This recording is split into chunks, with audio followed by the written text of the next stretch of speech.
warahmatullahi wabarakatuh. Selamat pagi Sobat Kampus, selamat siang, dan selamat malam tentunya kapanpun Anda menyaksikan. Berjumpa kembali bersama saya Dini Fadila, tentunya dalam acara Bincang ITS.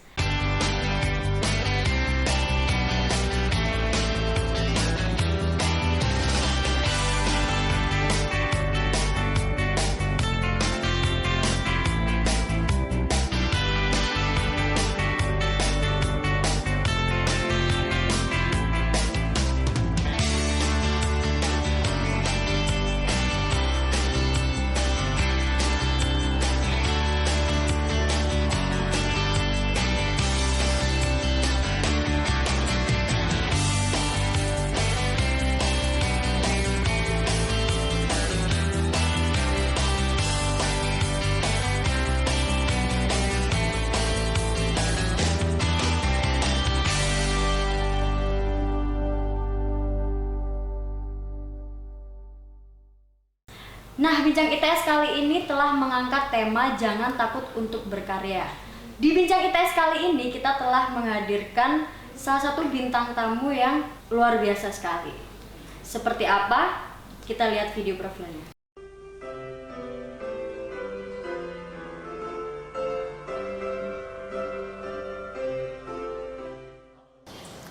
Hi, I am Aditya, the representative of Institut Teknologi 10 November to Pemilihan Mahasiswa Berprestasi Nasional 2015.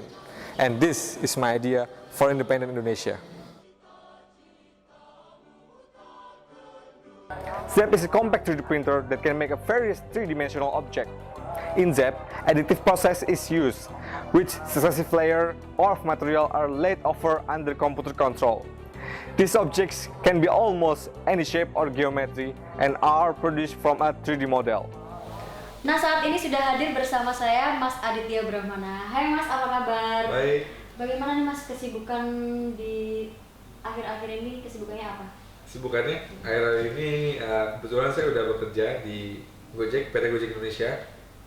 Setelah wisuda, ini rencananya mau lanjut S2 atau mau kerja atau mau nikah mungkin? Kalau untuk setelah ini mungkin saya fokus kerja dulu ya, karena saya S2 sih pengen di Harvard Business School, dan itu emang requirement-nya harus udah punya pengalaman kerja sekian lama. Jadi emang saya pengen fokus dulu di kerja. Mengingat banyak prestasi-prestasi yang Mas udah hasilkan nih, kayak Mas udah keliling kemana aja sih Mas? Kayaknya udah ke berbagai negara kayak gitu. Mana aja? Itu cuma bonus sebenarnya ya, dari kita berkarya berprestasi itu jalan-jalan itu adalah bonusnya. Ya ke Amerika, Jepang, beberapa negara kayak gitu. Dari prestasi yang udah Mas raih, udah Mas kumpulkan selama ini, dukungan apa sih dari orang tua mungkin atau keluarga sendiri menanggapinya seperti apa sih Mas? Pasti bangga gitu kan ya anak. Alhamdulillah saya punya dua orang tua yang luar biasa support dalam segala macam prestasi saya.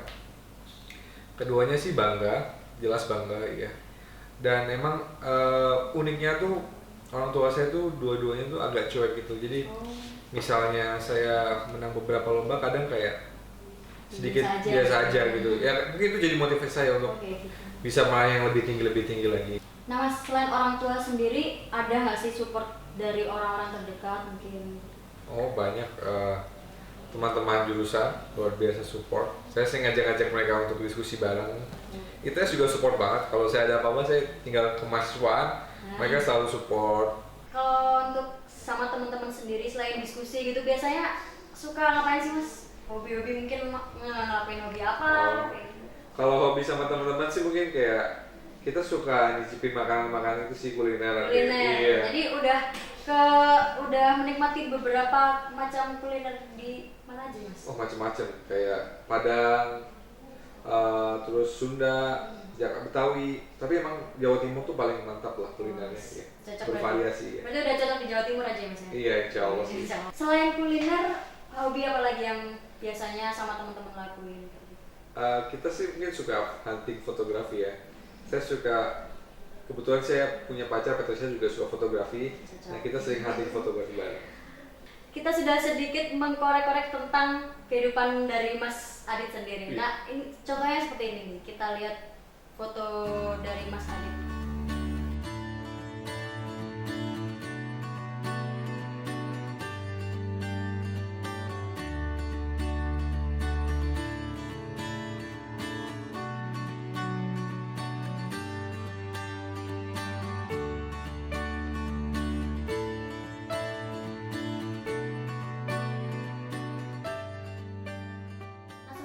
tahu kan salah satu karya dari Mas Adit yang paling terkenal yaitu printer 3D yang bernama Z ini. Nah, kita mau tanya-tanya nih Mas, printer 3D ini gimana sih cara kerjanya sendiri kayak gitu? Oke, kebetulan saya udah bawa alatnya ya. Jadi ini adalah Z 3D printer yang sering diperbincangkan itu. Jadi alat ini tuh 3D printer dimana kalau printer biasa kan mencetak dari tinta menjadi objek 2 dimensi, yaitu kayak di kertas segala macam. Kalau Z ini kenapa dinamai 3D printer? Karena dia hasil cetakannya adalah objek 3 dimensi.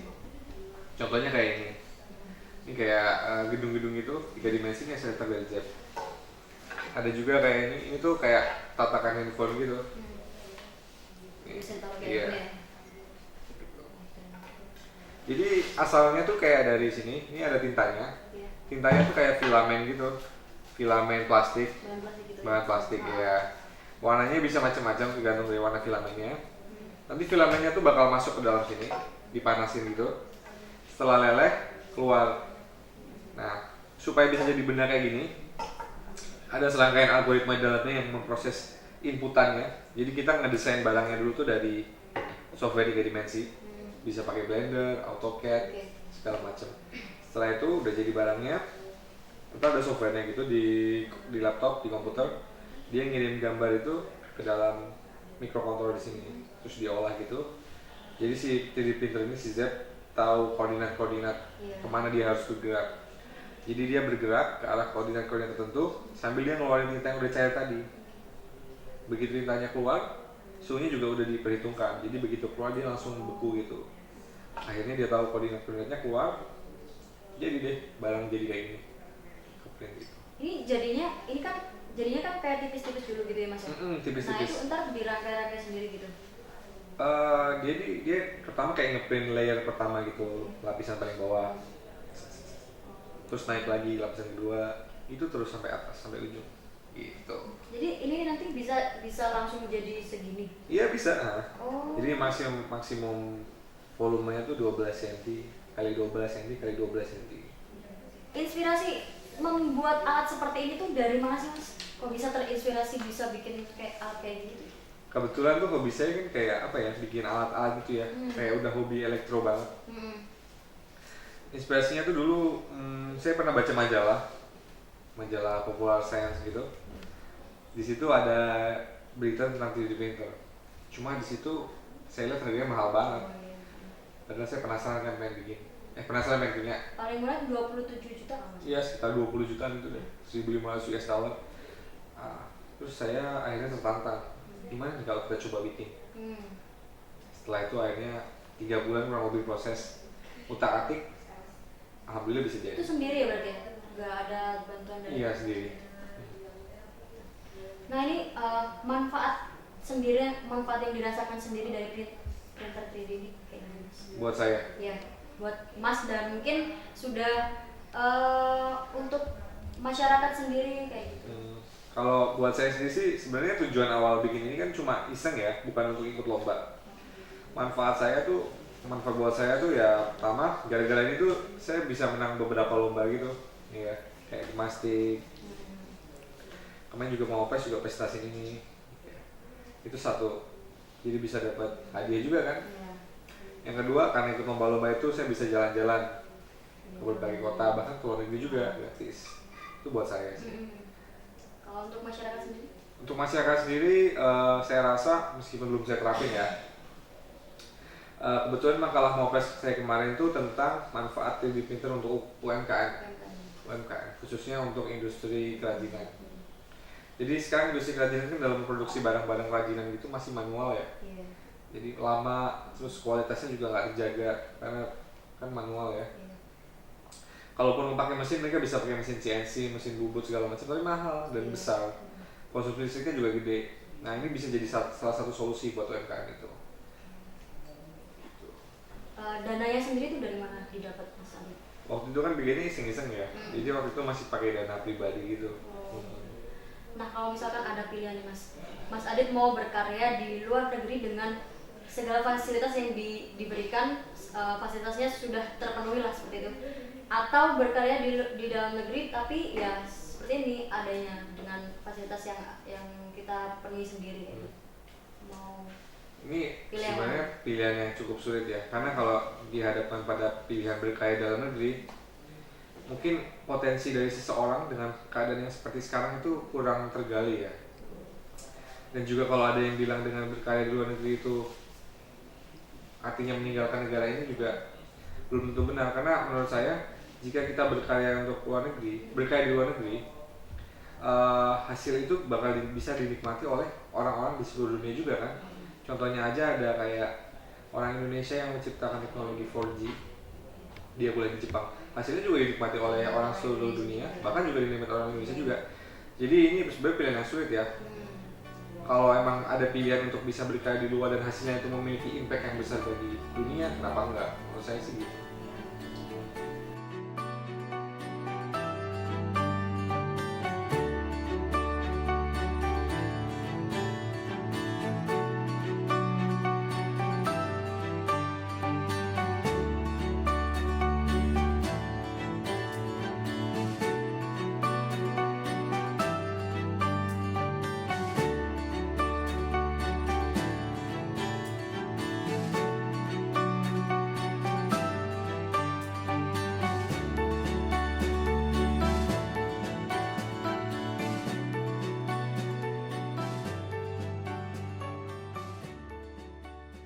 Nah, Mas Adit, tadi kan hobinya makan sama fotografi ini. Uh, Kalau gitu mau kan kita tantang buat main games bareng kita.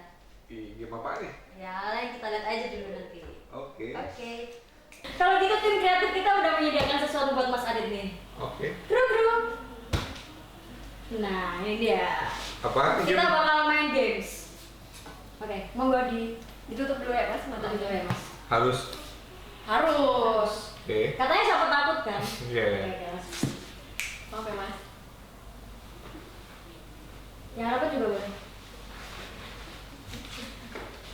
Ini berapa Mas? Ini berapa? Kita tes dulu. Nggak kelihatan. Kalau ini?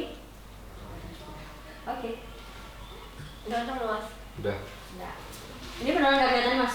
Nggak boleh gitu? Nggak, bener. Sabar ya. Nah ini dia. Jadi kita akan mengetes cita rasa kuliner dari Mas. Wah, ini mah makanan favorit saya. Yang mana Mas? Katanya nggak kelihatan. Nggak bercanda. Ini silakan Mas dimakan ini. Mungkin mau dicium-cium dulu atau dikunyah-kunyah, diraba-raba mungkin. Bisa Mas tebak itu apa gitu. Kacang hijau ya? Apa ya? Apa kira-kira itu Mas? Apem kacang hijau? Apem kacang hijau? Hah? Emang ada apem kacang hijau? Cireng kacang hijau? Mana ada lagi tuh cireng kacang hijau. Oke, dalam waktu 10 detik ya. Kita hitung, kalau nggak bisa nebak harus ada hukumnya. 10, 9, Ya. 8, 7, Bakpia kacang 6, hijau. belum tepat, 5, 4, 3, 2, Nyerah. 1. Oke. Akan ada hukumannya setelah yang satu ini. Kita lanjut lagi dulu makan yang selanjutnya. Hukumannya 3 dong. 3 lah. Kayaknya kalau yang ini terlalu mudah kayaknya. Tapi kita lihat aja Mas Adit ini Kenapa benar-benar bentuknya gini kuliner semua? sejati atau bukan. Dingin nih nggak enak. Panas sih. Mau diangkatin dulu? Cium dulu. Gitu makanya sambil dicium. Puding ya? Itunya doang saya dimakan. Coba dirasakan dulu. Kulitnya terbuat dari apa? 10 detik. 10, 9, 8. Itu makanan umum loh. 7, 6, Oh, roti cubit. 5, 4, bukan 3, 2, Pancake. 1. Tepat. 2 kali kesalahan. 2 kali kesalahan. Yang terakhir. Semoga salah lagi ya. Enaknya habisin dulu. Minum dulu juga boleh Mas, minum dulu. Ya, lanjut. Lanjut. Nih. Wah. Kue cubit ya? Bukan. Dari tadi kue cubit, nyidam kue cubit mas. Tapi kayak kenyal-kenyal gitu. Habis ini kru cariin kue cubit ya buat masnya. Apaan? Ini kira-kira makanan apa mas? Jajanan apa gitu? Ini saya sering makan, Ya orang lain. tapi saya nggak tahu namanya. Ya elah. Kalau kuliner sejati harusnya tahu dong. Lapis lagi bukan sih? Ini kan yang beda-beda warnanya gitu kan? Nanti kita lihat. Nanti kita lihat dulu. Oke, sudah mau dimakan dihabiskan dulu mas? Sudah. Sudah oke. Silakan dibuka, tutup matanya. Apakah benar? Ini yang tadi katanya cireng. Ini saya pernah makan semua, tapi saya nggak tahu semua namanya. Ini yang ini namanya kue tok. Kue tok. Pertama kali tahu. Nah kalau ini apa namanya? Kalau itu dari Tionghoa itu biasanya kueku. Kueku. Kalau yang ini tadi tahu nggak? Nggak. Itu kue sus. Kue sus. Kue sus. Kalau ini apa? Tadi sedikit benar. Benar satu. Kalau gitu karena kesalahannya 2, jadi kita hukumannya juga 2. Silakan. Nah, karena tadi Mas Adit sudah melakukan 2 kali kesalahan, maka dari itu kami serahkan hukuman kepada tim kreatif. Silakan tim kreatif. Apa ini hukumannya? Silakan. Jadi Mas Adit tadi salahnya 2. Iya, oke. Jadi sekarang pakai properti 2. Oke. Nanti Mas Adit harus pakai ini, terus jual. Hai, nama saya Adit. Harus Oke, pose siap, dulu Mas. step Iya, pertama. oke. Harus pose Mas. Kan biasanya kan Masnya yang suka fotografi, Masnya yang foto. Nah, sekarang jadi objeknya. Jadi Sekarang Mas Adit harus jadi objek dari kameramen di sini. Itu dibenerin kan itu. Topinya itu di mana? Coba dulu. Gimana arahnya? Nah, itu yang dimasukin lah. Jadi penyihir gaul gitu. Oke. Kita contohnya. Terus saya harus ngapain? Say hello di kamera, pose kayak gitu. Hai, nama saya Adit gitu Mas. Gak ada musik-musik gitu ya? Udah, monggo Mas. Halo, nama saya Adit. Saya telah gagal menyelesaikan games yang agak absurd ini. Ya, tetap stay tune terus di Bincang ITS. Acaranya gokil banget, keren banget. Semoga bisa terus-terus mengundang narasumber yang keren-keren. Pokoknya tetap stay tune di Bincang ITS. Salam ITS, Viva ITS. Yeay, oke terima kasih Mas Adit. Itu tadi keren sekali. Udah bayar lepas ya? Udah. Oke. Oh, mau dipakai sampai pulang Enggak, nggak? makasih. Oke. Nah Mas Adit, itu tadi kan sudah kita tahu kan kalau Mas Adit itu sudah melalang buana kemana-mana, sudah ke negara-negara yang Bisa aja, Pak. ya kayak gitulah. Nah itu kita tuh pengen tahu sih Mas, tips-tipsnya Mas Adit buat mahasiswa ITS khususnya itu kayak gimana, mungkin bisa jadi kayak Mas Adit yang sekarang kan kayak gimana? Boleh Mas? Tipsnya sih cuma satu. Tips buat seluruh mahasiswa ITS dan seluruh penonton yang menonton acara ini adalah satu, jangan pernah takut untuk mencoba. Karena kalau saya lihat mahasiswa ITS itu belum udah takut. Contohnya kalau mau ikut lomba di bidang saya ada gimnastik, mereka tuh belum udah takut. Kalau saya ikut nanti saya kalah. Kalau saya ikut ntar ada anak-anak yang lebih hebat. Jangan pernah takut untuk mencoba karena kita nggak tahu apapun yang terjadi. Dan semua itu juga harus dibarengi dengan usaha. Gitu. Kalau kita usaha keras juga, insya Allah usaha itu nggak akan pernah mengkhianati. Gitu, iya. Sip. Terus ada lagi nggak? Pesan-pesan mungkin ya. Boleh pesan-pesan. Pesan-pesan saya untuk ITS itu adalah, khususnya untuk mahasiswa ITS, saya pernah mendengar sebuah kata-kata yang sangat keren dari Ridwan Kamil. Dia berkata gini, ada 4 tipe pemuda di Indonesia. Yang pertama, pintar tapi nggak peduli. Itu yang pintar terus keluar negeri, mereka nggak peduli dengan keadaan di negara ini. Tapi kadang mereka juga pergi karena nggak punya pilihan. Di dalam negeri itu karena kurang dihargai. Yang kedua, tidak pintar tapi peduli. Itu yang demo-demo dibayar. Nah itu bukan kita ya. Bukan kita. Yang ketiga itu yang tidak pintar dan tidak peduli. Nah itu preman-preman di pasar. Dia bilang sebagai pemuda, khususnya sebagai anak ITS, kita harus jadi pemuda yang keempat. Yang pintar tapi yang peduli. Pintar akademik, pintar sosial, tapi juga peduli dengan masalah-masalah bangsa, masalah energi, masalah kemiskinan. Insya Allah kalau semua mahasiswa ITS bisa jadi tipe keempat, saya yakin ITS bisa menghasilkan putra-putri terbaik bangsa yang bisa membangun negara ini. Oke, cocok. Iya. Nah kayak gitu ya Mas ya. Nah, terima kasih Mas Adit sudah hadir di Bincang ITS. Terima kasih sekali atas tips-tipsnya, pesan-pesannya buat mahasiswa ITS. Sama-sama. Mungkin lain kali bisa hadir lagi di Bincang Oke, ITS ya. yang selanjutnya mungkin. Nah, itu tadi sudah kita berlalui mulai dari wawancara bersama dengan Mas Adit, kemudian games-gamesnya juga seru sekali tadi. Pesan untuk mahasiswa ITS, jangan takut untuk berkarya, jangan takut untuk menuangkan ide-ide kreatif dari mahasiswa ITS sendiri. Nah, jangan lupa untuk menjadi mahasiswa yang tipe keempat yang seperti yang Mas Adit tadi bilang, menjadi mahasiswa yang pintar tapi juga peduli terhadap bangsa. Saya Dini Fadila pamit undur diri, sampai jumpa di Bincang ITS yang selanjutnya. Wassalamualaikum warahmatullahi wabarakatuh.